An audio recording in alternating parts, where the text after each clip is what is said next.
selamat datang kembali di TSM Talks, bincang-bincang seru bersama narasumber yang gak kalah seru.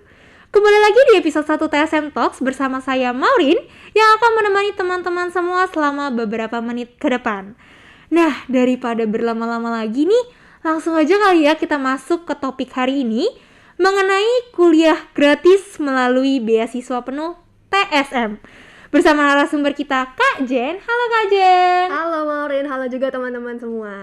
Oke, sebelumnya kita perkenalkan dulu kali ya. Kak Jen nih dari mahasiswa Trisakti juga kan ya Kak ya? Betul. Oke, dari angkatan mana, jurusan mana Kak? Aku dari angkatan 2018, jurusan akuntansi. Jurusan akuntansi. Nah, untuk kesibukan atau kegiatan Kak Jen hari ini apa nih? Oh, Saat sekarang ini, ini ya. saat ini. Kalau sekarang ini aku udah mulai kerja, Maureen. Udah kerja di KPMG sebagai transfer pricing associate. Kalau sekarang. Oh, baru lulus atau sudah lulus dari sebelum-sebelumnya Kak? Baru kelar sidang 1 bulan lalu. Baru kelar sidang 1 bulan lalu. Oke. Kak Jen nih dari maksudnya lulus dengan menerima beasiswa penuh ya? Benar. Jadi dari semester 1 sampai lulus kemarin selesai sidang itu dibayarin semua sama TSM. Oh, aku pengen tanya-tanya nih Kak tentang beasiswa penuh, dan ini juga buat teman-teman kita yang SMA yang sudah mempersiapkan diri untuk masuk kuliah juga sih. Nah, dari mana sih Kakak nih tahu tentang beasiswa penuh ini? Oke. Ini cerita agak panjang ya dikit. Enjoy. Oke. Jadi dulu aku dari SMP sebenarnya itu udah semacam di brainwash ya sama orang tua, terutama sama mama gitu, bahwa kalau bisa nanti pas kuliah cari beasiswa ya gitu buat S1. Memang tidak diwajibkan gitu, tidak dipaksa.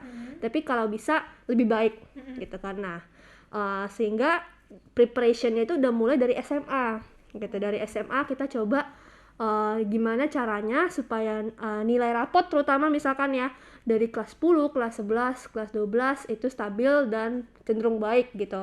Karena kan nanti tuh jenis beasiswa tuh ada macam-macam gitu. Ada yang lihat dari nilai ya kan, ada yang lihat dari tes. Nah, sedangkan aku belum tahu gitu waktu itu aku mau coba yang mana ya. Jadi kita istilahnya oke lah, prepare dulu.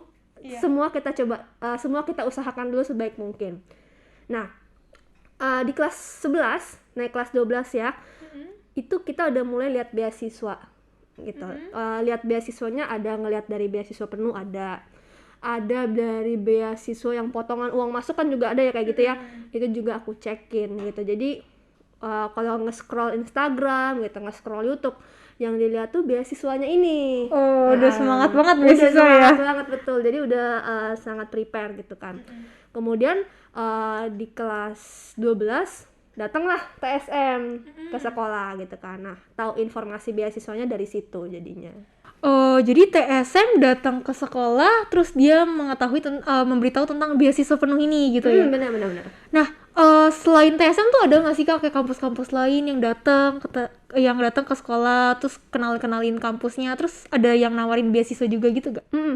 Nah, kalau dari kampus lain yang datang ke sekolah tuh banyak macam-macam. Ada yang dari kampus dalam negeri, ada kampus luar negeri, ada gitu. Nah, tapi memang kalau untuk beasiswa S1 itu agak terbatas sebenarnya. Kalau misalkan mungkin teman-teman di rumah atau Maureen sendiri pernah nyoba-nyoba iseng searching beasiswa S2, wah itu kan di mana-mana ada gitu ya.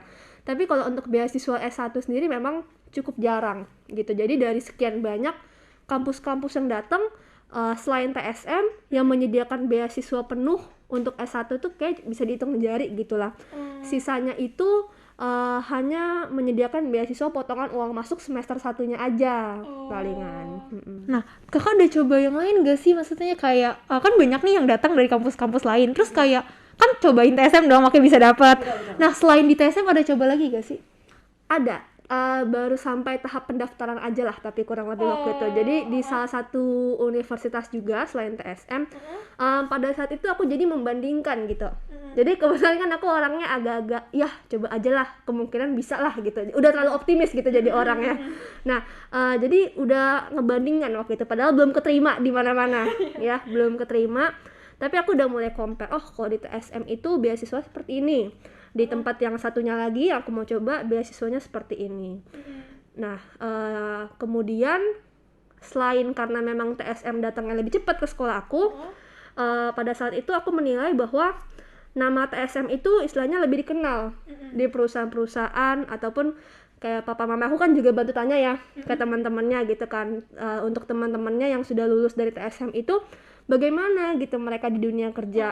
Nah, jadi aku membandingkan dua karakteristik beasiswa ini, kemudian juga aku lihat kayaknya beasiswa TSM lebih oke ya gitu, nanti juga pas lulus lebih terjamin lah gitu untuk bekerja kan. Nah makanya akhirnya pilihnya yang ke TSM. Oh, berarti bisa dibilang memang baru cobanya cuma di TSM aja gitu ya? Kalau coba tesnya betul, tapi kalau daftarnya ada. Daftarnya ada tempat lain lah ya. Cuman belum tes. Oh, nah untuk syarat-syarat yang harus dilakukan untuk mendapatkan beasiswa full dari Trisakti ini, dari TSM ini ada syarat tersendiri gitu nggak sih Kak, yang waktu dulu pernah dilewatin? Nah, mungkin kalau teman-teman belum tahu, jadi TSM ini setahu aku ada banyak jenis beasiswanya. Kayak kalau yang aku itu beasiswa sahabat namanya, beasiswa sahabat TSM. Nah nanti mungkin beasiswa yang lain boleh Maureen bantu jelasin juga ke teman-teman ya. Jadi kalau kayak beasiswa sahabat ini istilahnya salah satu beasiswa yang paling simple. Jadi dulu itu TSM datang ke sekolah aku, ngadain tesnya, lingkupnya di sekolah aku aja gitu jadinya. Nah kemudian tes kan ya, tesnya itu waktu itu cuma 1 tahap, cuman ujian pilihan ganda, matematika, pengetahuan umum, sama bahasa Inggris. Nah pilihan ganda, kemudian udah selesai tes, itu aja tesnya. Kemudian nggak berapa lama diumumkan bahwa menjadi salah satu penerima beasiswa penuhnya. Oh, itu berarti bersama teman-teman yang di satu sekolah juga ya, di kelas 12 juga, itu mencoba beasiswa penuh ini. Nah, yang keterima tuh dikit apa banyak sih? Kalau di sekolah aku kebetulan nggak terlalu banyak yang keterima. Tapi kemungkinannya besar ya bisa keterima. Betul. Oke, nah emang bener nih teman-teman yang dikatakan oleh Cijen, kalau misalnya di Trisakti ini kita ada beasiswa penuhnya itu, ada beasiswa penuh memang dari Trisaktinya, ada dari sahabat TSM ya. Kalau yang kayak Cijen lewatin ini sahabat TSM, jadi lewat gampangnya itu kita kenalnya cuma 1 tahap gitu ya. Tahapnya cuma tertulis, udah dinyatakan diterima. Nah kalau beasiswa penuh dari TSM ini, dari yang memang dari kampus kita yang menyediakan, itu tuh ada 2 tahap ya. Tahapnya itu tes tertulis kayak yang tadi Cijen jelaskan. Jika memang lolos harus ada interview lagi. Nah bedanya Cijen ini nggak melewati yang namanya interview, jadi ya lebih gimana mengurangi beban lah ya. Jadi kan banyak yang berpikir lulus tes belum tentu saya dapat nih beasiswanya gitu kan, harus interview dulu. Tapi kalau kayak Cijen lewatin ini sudah langsung mendapatkan gitu. Untuk saat ini sih kita ada sahabat TSM dan ada juga untuk beasiswa penuh ya. Jadi kalau misalnya teman-teman udah coba nih sahabat TSM-nya terus nggak keterima gitu, mau coba lagi yang beasiswa penuh dari kami, itu juga masih bisa. Nah biar mereka nih lebih memahami cara mendapatkan beasiswanya gitu kan, waktu itu Cijen nih siapin apa aja sih biar bisa ngikutin ini? Maksudnya persiapan entah belajarnya atau siapin fisik mentalnya gitu kan, gimana tuh? Jadi kalau mungkin teman-teman inget pas SMA itu kan kadang suka ada acara cup sekolah ya kan. Nah aku waktu itu lagi handle bantu untuk di cup sekolah itu. Jadi kalau secara mungkin ini kayak menjelaskan situasinya gitu ya dulu seperti apa ya. Jadi jujur lumayan lagi hektik waktu itu. Tapi balik lagi karena ini sudah semacam disugesti ya, di brainwash dari lama. Ya istilahnya ini udah saatnya nih. Jadi harus bagaimana caranya kita bisa menyiapkan waktunya dengan segala kepadatan yang lagi terjadi di sekitar kita gitu kan. Nah pada saat TSM datang itu kan pas kali pertama itu baru untuk mensosialisasikan aja, belum langsung tes ya, kasihan juga kalau langsung tes ya. Jadi baru mensosialisasikan aja. Nah dari TSM datang untuk mensosialisasikan sampai dengan waktu tes itu ada jangka waktunya, dan itu beberapa minggu. Nah aku nggak inget pastinya udah 4 tahun lalu ya. Udah 4 tahun lalu betul.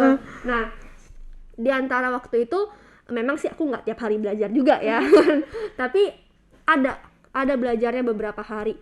Waktu itu kan aku lihat matematika ya, oke lah kita kan waktu itu udah mau UN ya, sekalian belajar aja dari yang buku-buku UN itu kan. Nah itu kan pada dasarnya sudah mengulangi pelajaran dari kelas 10 sampai kelas 12 kan. Kemudian ada bahasa Inggris. Kalau bahasa Inggris ya dulu aku lihat-lihat soal aja di Google gitu kan.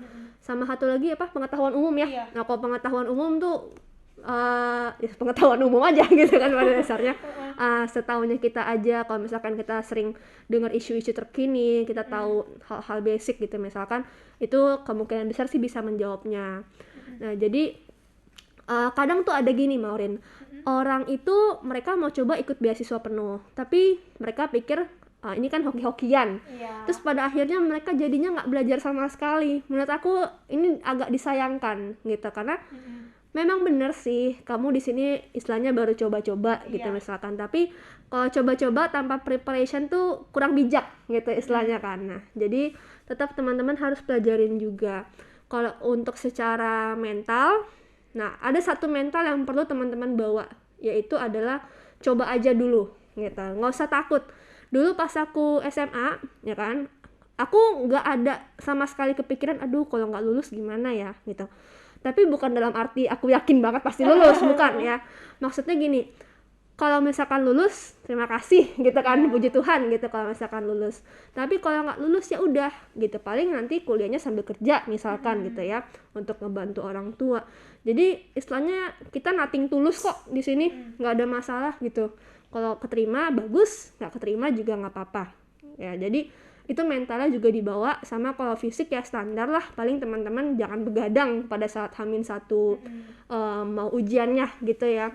Nggak ada yang spesial banget sampai kayak ikut bimbel atau ikut les apa gitu, aku nggak sih kalau dulu kebetulan. Oh, jadi intinya sih pada dasarnya kita harus berpikir positif dulu ya pertama kali.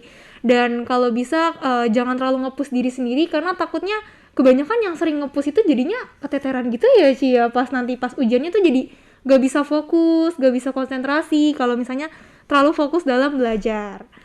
Nah, jadi untuk teman-teman nih yang bener-bener kayak pengen kayak si Jen biar gak terlalu membebani orang tuanya gitu, boleh disiapin dari sekarang. Apalagi saat lagi kelas 12 ini kayak kita kan juga perlu belajar sebenarnya ya buat ujian. Jadi ya sekalian aja gitu kan ya, kita belajar buat ujian tapi kita juga untuk mempersiapkan masa depan kita. Nah, bagi Cijen sendiri nih, kan ada tes bahasa Inggris, matematika, pengetahuan umum. Menurut Cijen dari ketiga materi tersebut, yang mana sih yang paling penting dalam tes ini? Kalau paling penting sih semuanya penting ya. Cuman gini, dari 3 itu ini sebenarnya harus di-customize ke kemampuan teman-teman sendiri. Kita nggak bisa terlalu generalisasi juga. Ada orang yang memang pada saat SMA ataupun SMK matematika udah kuat, ya udah kalau gitu kan dia tinggal belajar Inggrisnya aja kan.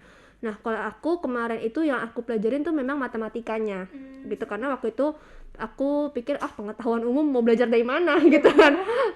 Bingung dulu aku mau belajar dari mana gitu. Kalau bahasa Inggris aku sedikit banyak basicnya ada lah, walaupun memang pada saat itu pas ngerjain soal ya bingung juga sih ini apa gitu ya, tapi basicnya ada.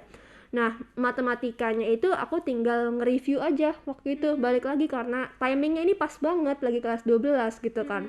Memang sudah di sekolah memang sudah mulai mereview pelajaran gitu kan, jadi ya sekalian aja paling begitu.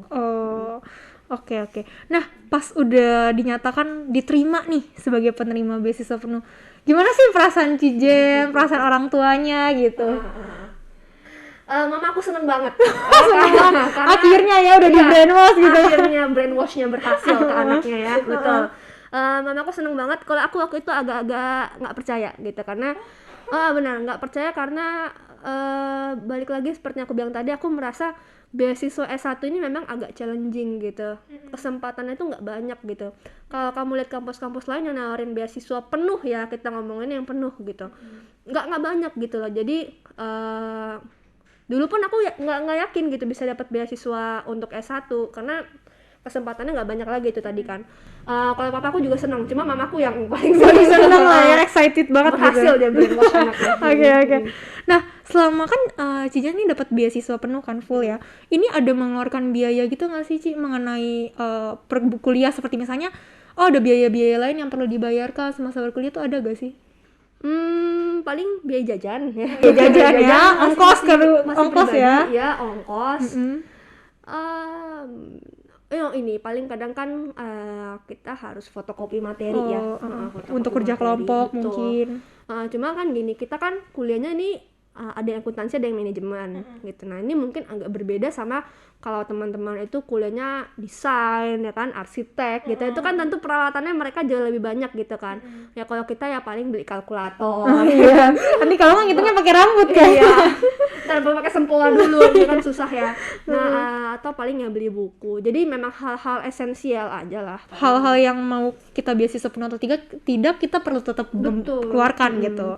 Kalau misalnya untuk biaya perkuliahannya bener-bener full gratis ya kan? Betul gratis. Termasuk kalau misalkan aku ikut semester pendek itu juga gratis. Itu semua yang pokoknya semua tentang kampus tuh gratis lah gitu ya. Benar-benar. Gratis sampai lulus lah teman-teman. Nah kan ini kan mempertahankan beasiswa penuh yang mana ini cukup berharga ya sih sebenarnya kan, kita nggak perlu keluarin biaya gitu. Nah ada yang perlu dipertahankan pastinya kan ya, dan gimana sih cara Cici tuh untuk mempertahankan buat beasiswa penuh ini? Oke. Nah, untuk informasi teman-teman dulu, jadi kalau misalkan kita diterima di beasiswa penuh TSM, terutama untuk program yang beasiswa sahabat sama beasiswa penuh yang umum yang reguler, itu ada syaratnya. Nah, syaratnya itu adalah mempertahankan nilai minimal B. Nah, mungkin Maureen juga udah tahu juga. Nah, minimal B ini, B itu berapa ya teman-teman ya? B itu adalah 68 gitu. Nah, ini jadi nggak masalah IPK kamu mau naik turun gitu ya, namanya kita manusia ya, pasti nggak mungkin bagus terus gitu kan. IPK kamu naik turun sedikit tuh nggak apa-apa gitu, yang penting nilai kamu B, nilai kamu 68 minimal ya, kalau bisa A ya lebih bagus tentunya. Nah, mempertahankan beasiswa ini satu journey yang terpisah lagi sebenarnya, satu perjalanan yang terpisah lagi gitu kan. Karena bisa dibilang lebih challenging sih menurut aku, karena kita bagaimana bisa 3,5 tahun atau 4 tahun kita konsisten mempertahankan terus gitu kan. Caranya ya tadi juga ya, caranya gimana? Yang pertama teman-teman itu tentunya belajar. Nah ini agak klise aja sih sebenarnya teman-teman ya. Aku yakin sebagian besar dari yang akan aku sampaikan teman-teman udah tahu, cuman masalah kamu mau menjalankan apa enggak gitu aja. Yang pertama belajar. Nah kalau belajar ini pada saat dia kuliah, banyak banget kiri kanan aku mereka tuh belajar SKS ya, sistem kebut Semarang. Nah, ada beberapa yang seperti itu. Kalau kita sudah jadi penerima beasiswa, teman-teman sudah punya tanggung jawab di pundaknya masing-masing gitu kan. Jadi ada sih, aku sendiri sih pernah SKS ya, sekali dua kali menang pernah, tidak bisa dipungkiri gitu. Tapi sebagian besar tidak SKS. Terutama kalau misalkan aku pas semester awal kayak semester 3, semester 4, aku kalau mau UTS, mau UAS itu persiapannya bisa 2 minggu. 2 mingguan. Dan itu 2 mingguannya lumayan intensif gitu kan. Kita belajar, kita memahamin, kita review lagi sendiri. Nah, ada orang punya pikiran gini, mereka pada saat di kelas sudah memperhatikan. Bagus, ya kan? Good thing for you. Nah, tapi dia merasa sudah cukup di situ saja. Gitu. Padahal sebenarnya kalau menurut saya sendiri ya, proses belajar yang benar-benar belajar itu terjadi pada saat teman-teman nge-review pelajarannya. Kamu benar-benar memahaminya itu pada saat kamu review gitu. Kamu bisa ngetes diri kamu sendiri gitu kan. Kamu bisa tanya jawab gini. Misalkan nih, kamu lagi belajar topik A. Nah, terus kamu berjalan topik A, habis itu selesai ke topik B.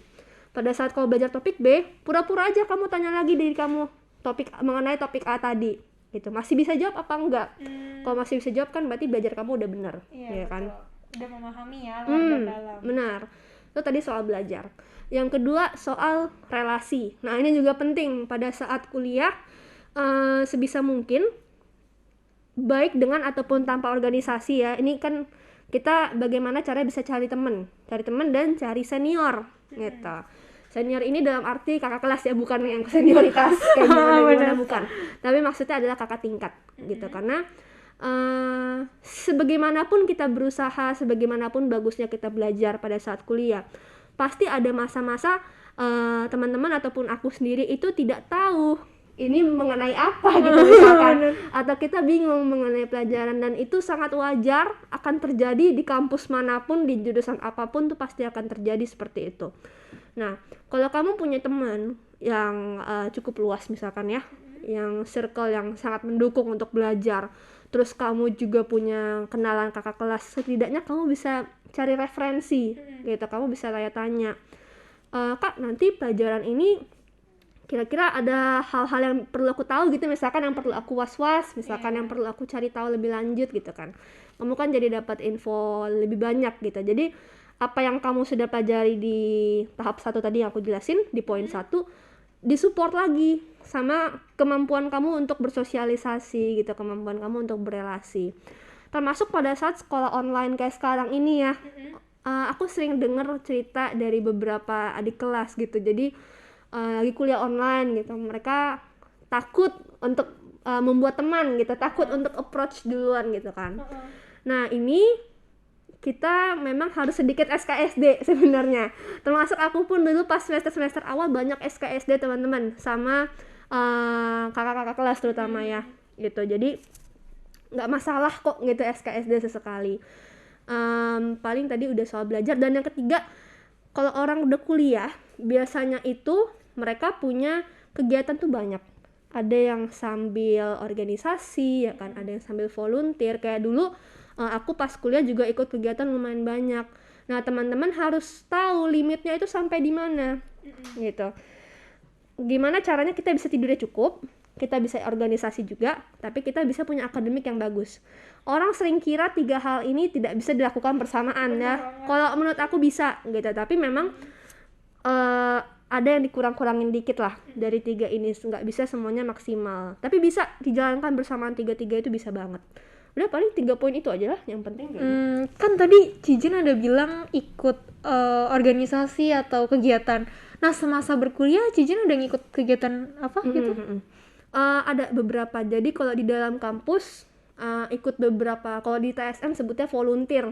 Nah kalau di kampus-kampus lain tuh suka dibilang kepanitiaan gitu ya. Ikut di TSM Economic Days, ikut di acara pentas seni Trisamantrada ya kalau nggak salah waktu itu.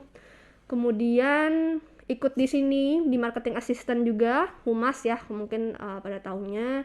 Kemudian kalau untuk eksternal itu aku sempat ikut volunteer juga. Ada kayak project accounting gitu untuk mahasiswa. Sempat magang sebentar juga di DJP. Terus sisanya ya paling cari-cari teman biasa aja lah gitu pada umumnya. Tapi Cijen ngikutin itu semua memang atas dasar ya kita perluas aja relasi gitu ya. Nah ada kan tadi Cijen juga bilang yang penting kita harus konsisten, kita harus tahu limitnya. Sejauh ini pernah ada masalah nggak sih Ci kayak sampai struggle? Maksudnya kan aduh beasiswa penuh, harus belajar tapi kegiatan banyak, itu pernah nggak ngalamin? Oh bukan pernah lagi, aku bahkan pernah menganggap ini sebagai beban teman-teman. Oh ini salah banget, nih mindset yang nggak boleh sebenarnya. Di semester 1-2 gitu, aku merasa wah enak ya kok teman-teman kuliahnya nggak beasiswa gitu kan. Mereka ya udah ikut ini itu tanpa perlu menakutkan beasiswanya kecabut gitu kan. Aku sempat berpikir kayak gitu di semester 1-2, tapi itu pemikiran yang nggak benar. Malah bisa jadi teman-teman yang belum dapat beasiswa malah mereka pengen dapat beasiswa. Takutnya kan seperti itu. Nah jadi makanya ini sebenarnya agak-agak permainan mental juga gitu. Kita melatih mental juga di mendapatkan beasiswa ini. Tapi lama-lama udah mulai semester 3, semester 4 kita udah terbiasa. Kita udah tahu perkuliahan di TSM seperti apa. Kita tahu bagaimana caranya kita mempertahankan itu perlu apa-apa aja gitu kan. Jadi sudah semakin ke atas rasa takutnya udah semakin berkurang terus lama-lama ya udah jalanin aja sebaik mungkin gitu. Oke, jadi terbiasa ya Ci lama-kelamaan tuh gitu.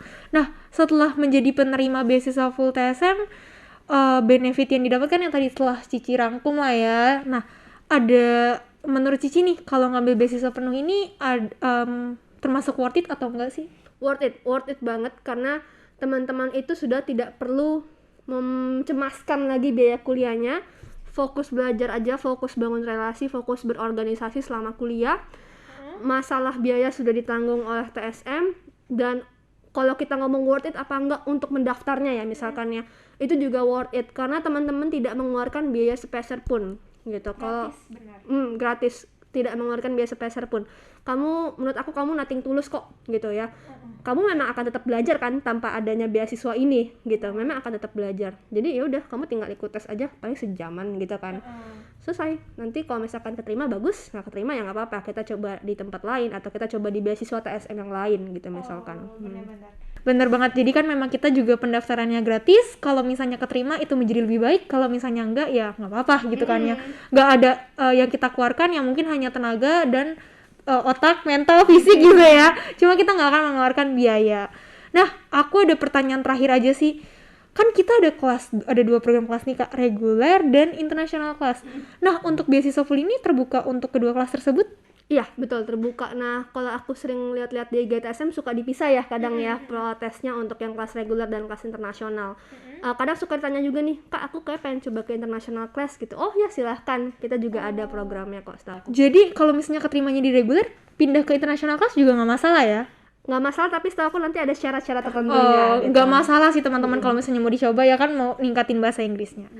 Nah, untuk penutup pada hari ini, aku pengen Cijen untuk memberikan pesan nih buat anak SMA anak SMA SMK yang nantinya bakal ngikutin beasiswa ini. Ada gak pesan tersendirinya? Ya, pesan aku cuma satu, dan ini aku udah sampaikan ke beberapa adik kelas aku juga. Pokoknya teman-teman nggak usah mikirin yang macem-macem ya. Tadi aku menekankan ini berkali-kali, mau dapet bagus, nggak dapet ya udah gitu, kita bisa coba tempat lain, kita bisa coba beasiswa TSM yang lain. Kalau kamu tidak berani gitu, bahkan untuk mencoba aja, untuk sekedar mendaftar aja, ya kamu istilahnya sudah kalah sebelum kamu berperang gitu kan.